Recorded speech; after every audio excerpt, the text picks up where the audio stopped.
Hey everybody, welcome back to the channel. Thank you so much for joining me once again for tea time. Today, we're at the end of some fireside. Fireside is so good. You have that smokiness of the lap song in there. It's so good. Guys, I hope you're having your tea or possibly a cup of me, hanging out, relaxing, maybe some hard alcohol. Depends on where you are on the planet.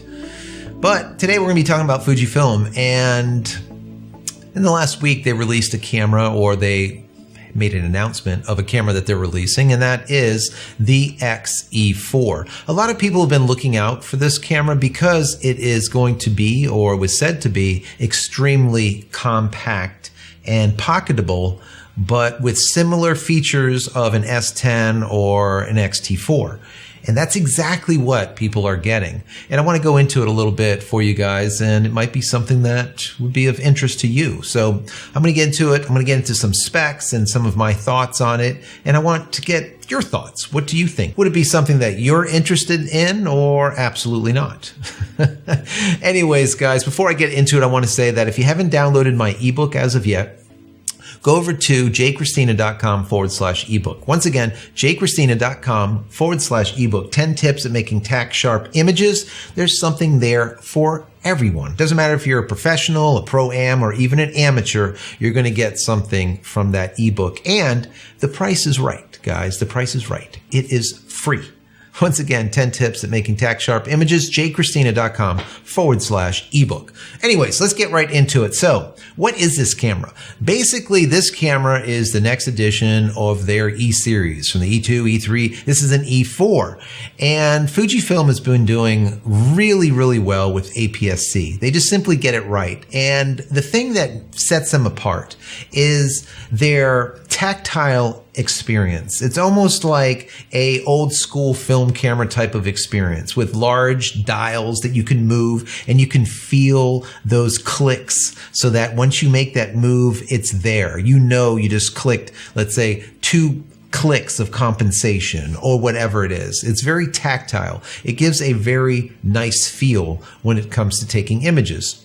We were talking about that in a couple of videos ago, where ergonomics is very important. Now, for me, this camera is going to be too small. I got big hands.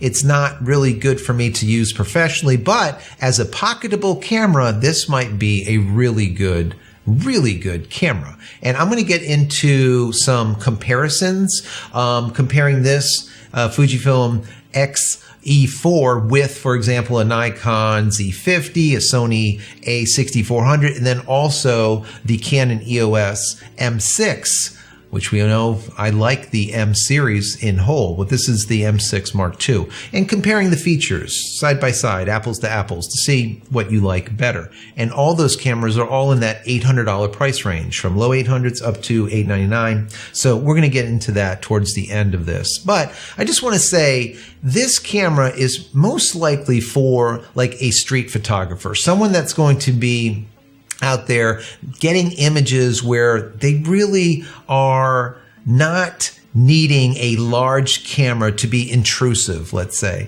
a little bit more covert, right? Street photography is like that. You don't want to take a big hawking DSLR, for example, and take people's photos, because they're going to look at you like, what the heck are you doing? You might get punched, or at least it's very hard to be able to do it. Whereas if you have this little tiny camera, you're like, hey, can I take your picture? And people are like, yeah, and they'll smile, right? It's completely different. Or if you're just doing street photography where you don't want to be in people's faces and you don't want them to know that they're even having their photo taken, having something very small like this is also very, very advantageous, right? So once again, this is pocketable. Now, how did Fujifilm make it pocketable? Well, number one, they removed the hand grip. There is no more hand grip on there, okay? It's just simply not there. They also removed IBIS, so it does not have any in-body image stabilization. So I akin this to a X-S10 and an X-T4 that had a baby and then got smashed and IBIS taken out, or something like that. The rest of the features are very, very much on par. So let's take a look at those specs. And I know you don't like specs as much as I don't like specs, but we have to go through them so we know what the hell we got here, all right? So let's go down some of the specs. Now, Starting out, this does have a 26 megapixel APS-C X-Trans sensor. Now, what's nice is it does have that quad-core X processor 4, which is great because now you're dealing with something that has a lot of horsepower underneath the hood, so it can do stuff that other cameras can't. And we're going to get into that when it comes to frame rates and whatnot. Now, it does have a 3-inch tilting screen on the back. So this is a tilting screen that only goes one direction. It's 180-degree tilting, and that is it. It's not a fully articulating or anything like that. So it is just simply a little tilty screen.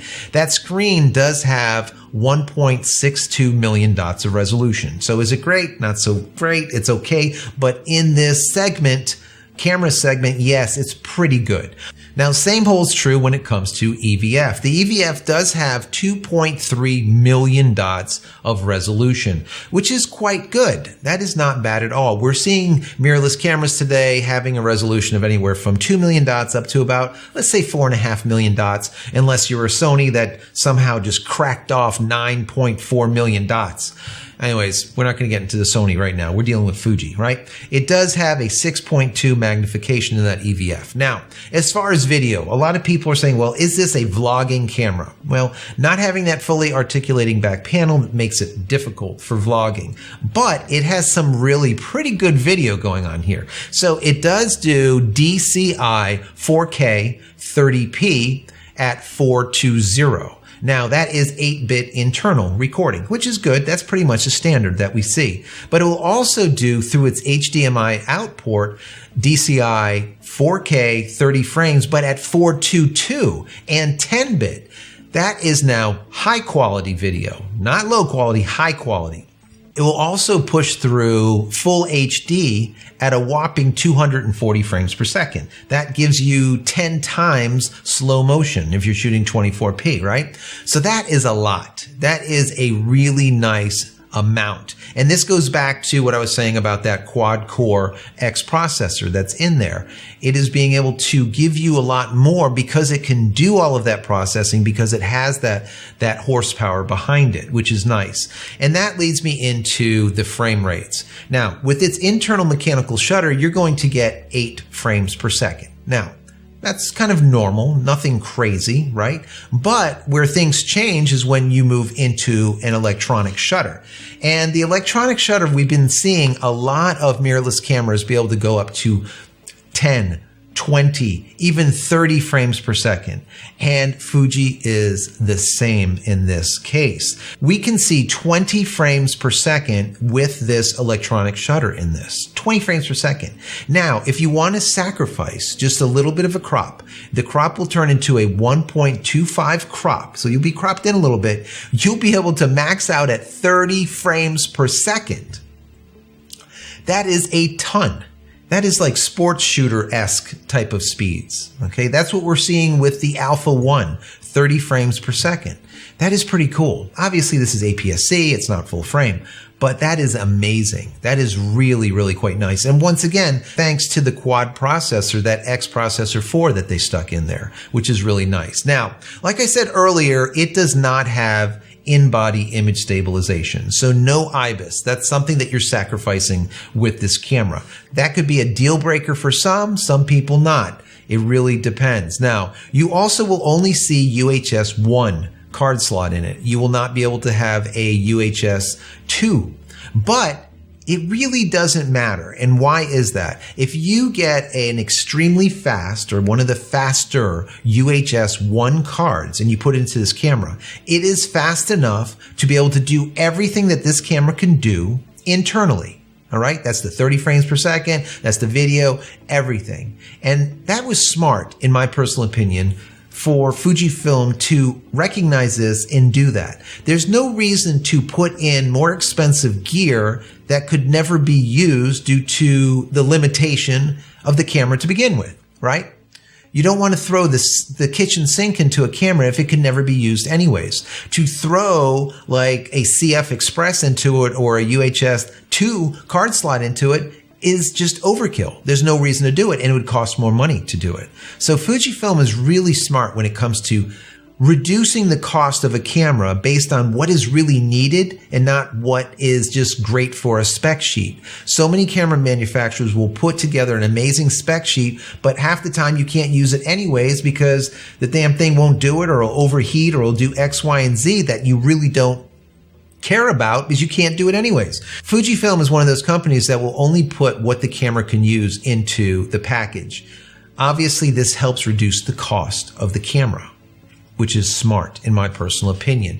Now, the CIPA or CIPA rating on that is 460 shots on the camera using their, I think it's an NPWS26S battery, 460 shots per battery. Not too bad. Put a couple of those like in your pocket like chiclets and just stick it in there every once in a while and you're pretty much good for the day. So that is not bad. Also, what Fujifilm has done is they're providing a USB-C adapter for your headphones. So if you want to monitor audio while taking video, you can do that, which I think is cool. I'm glad that they're throwing the adapter into the box when they send it out in comparison to like Apple that takes all the adapters out and says, yeah, we have them. You could buy them extra. They're optional, right? Fujifilm's not doing that. They are giving you that USB-C to headphone adapter in the box, which I think is good. Now, as far as the hand grip, like I said, there is no hand grip. Now, they did that for size. They're making this into a pocketable, small sized camera, okay?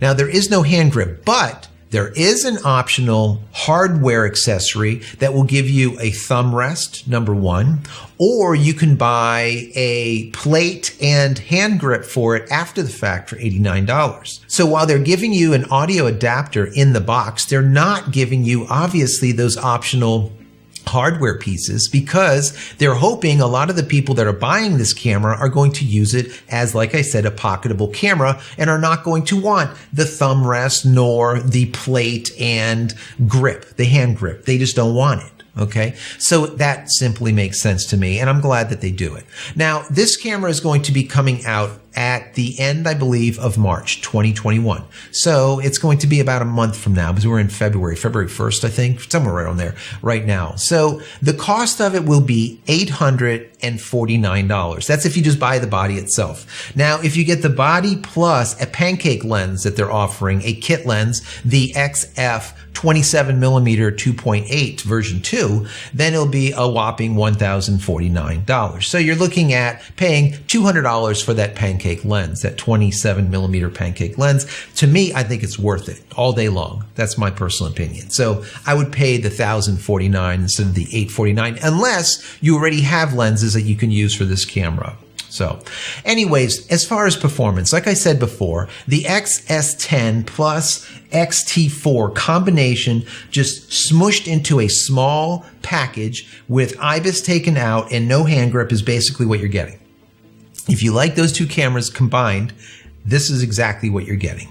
And I think that, in my personal opinion, I think for the segment itself, it is a really good value. Now, let me pull up a chart. I found this on DP Review. So what they did is they made a nice chart doing some basic comparisons when it comes to the brand new Fujifilm X-E4 in comparison to like a Nikon Z50, the Sony a6400, and the Canon EOS M6 II. And I think it's great because we can see what the cameras are offering, where they're, let's say, a little bit better than one another, where they're a little bit worse. I really do like the way they put this together. So, starting at the top, price ranges here. Now, the body only, you can see here is $849 for the Fuji, $859 for the Nikon Z50, $899 for the Sony a6400, and of course the Canon EOS M6 II is at $849. So we're all in that $800 range, only $10 apart, $50 apart, not much. Let's just call them equal when it comes to price. Now also when it comes to the sensor itself, we see Fuji with a 26 megapixel X-Trans sensor sensor. Nikon has a 21 megapixel, Sony 24, and Canon EOS M6 at 32.5. So they're all right around the same amount, anywhere from 20 to 30 megapixels. Now the LCDs on the back are all tilting backs, which are good. As far as the LCD size, the Fujifilm's at 3.0, 3 inches at 1.62 million dots. We see Nikon with 6.2 inch and 1.04 million dots. Sony has a 3 inch at 921K, not even 1 million dots. And now we see Canon EOS M6 Mark II with 3 inches and 1.4 million dots. Now, when we look at that, we can see that there's definitely a big advantage when it comes to the back LCD panel. Fujifilm has it in spades with 1.6 million dots in comparison to the rest. Now, if you want a larger screen, of course, the Nikon will give you the larger screen, but less resolution. That's kind of up to you. Now, the EVF, this is very important. EVFs are massive. When you're looking through one of these cameras that are mirrorless, the EVF is your augmented reality. That's what you see. That's what the world is around you, or what is perceived by the camera. And what's nice about an EVF, since it is an augmented reality, when you make changes to the camera, the changes are automatically displayed in your eye so you can see. So if you use a specific ISO, you're going to see the difference. If you're using a different shutter speed, you're going to see a difference. If you're changing the color, right, your profile, you're going to see the difference in that eyepiece. So that, I think, is really cool, and that is one of the advantages to an EVF. Now, of course, one of the disadvantages, of course, is blackout. Now, they don't talk about blackout in here, but as a lower end camera, you're probably going to get a little bit here and there. But when we talk about EVFs, we want to talk about resolution. Now, all of these cameras, as you can see, all have 2.36 million dots of resolution. You have 0.62 times magnification on the Fuji. You have 0.68 on the Nikon, 0.68 on the Sony, and they're all basically the same. Now, built-in flash. The Fujifilm does not provide a built-in flash where all the rest of them do. So if you want to use a built-in flash, which I hope that you didn't, because if you have played with photography even a little bit, you'll know a built-in flash gives you the worst image possible. But if you need it for some unknown reason, which you shouldn't, the Fujifilm doesn't have it where all the rest does. Now, as far as burst rate, this is where Fujifilm excels. You'll see here a burst rate of 20 frames per second. Now, that is a lot compared to Nikon at 11 frames, Sony at 11 frames, and Canon at 14 frames. Now remember, Fujifilm will also hit 30 frames per second if you don't mind that extra 1.25 crop. That is crazy fast. That is the fastest here in the entire group. Now, when it comes to internal recording of video, they all will do 4K. So that's kind of nice. Now, where things change is when you talk about log and getting that log, V-log, S-log, F-log, whatever, through the camera so that you get a better, let's say, exposure. Okay, so that later on you have a lot more dynamic range to be able to do color correction or color grading in post-production. So Fuji does give you log with that 8-bit internal, or F-log if you want to go 10-bit through the HDMI cable externally.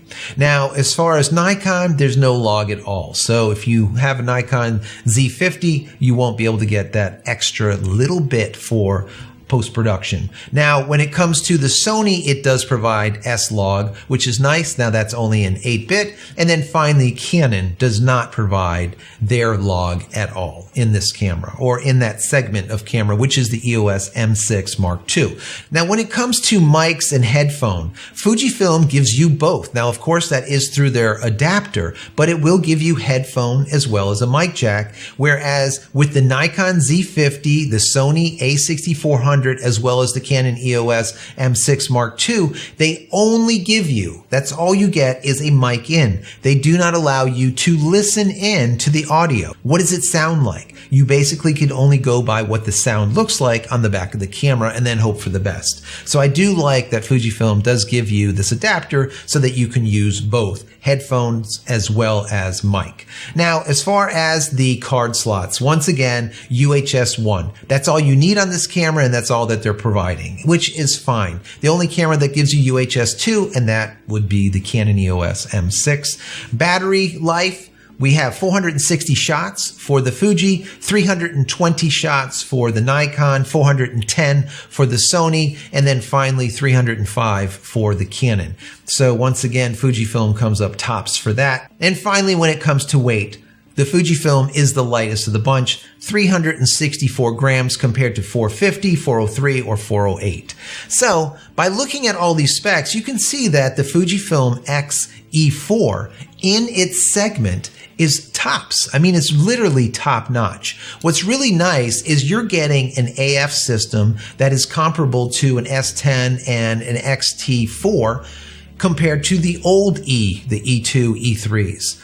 So you're getting a lot of value for your money, and that's what a lot of people are looking for, value. So anyways, guys, those are my thoughts of what's going on here with this camera. I want to know your thoughts. Is this something that is of interest to you? Do you care about it? Is it not? Would you like a little pocketable camera? Do you think $1,000 is too much for that? Or $850, let's say, for the body itself? What do you think? Is it something that you would look for? Or if not, what would you want to see in that camera to be able to make it a good buy for you at $850? I would love to hear your thoughts. So anyways, guys, I hope you enjoyed this. If you got something out of it, please give this video a thumbs up. That would be very helpful. Click the little bell icon up here if you're already subscribed. And if you're not, please subscribe to the channel. This way, whenever I go live, you'll be notified of it immediately, or if a new video comes out. Also, after discussing down here in the comment area, let's discuss over at our creative Discord server. Go to community.JCristina.com. Once again, community.JCristina.com. It is a great community of people, photographers, videographers, and just tech heads in general. Go check it out. Definitely worth seeing. And if you want to contribute to the channel, click this little bell down here that says join. Become a member of the channel, give $1, $2, whatever it is a month, and I can give you perks for doing so. That would be very much so appreciated here in the new year to expand the channel. It'd be awesome.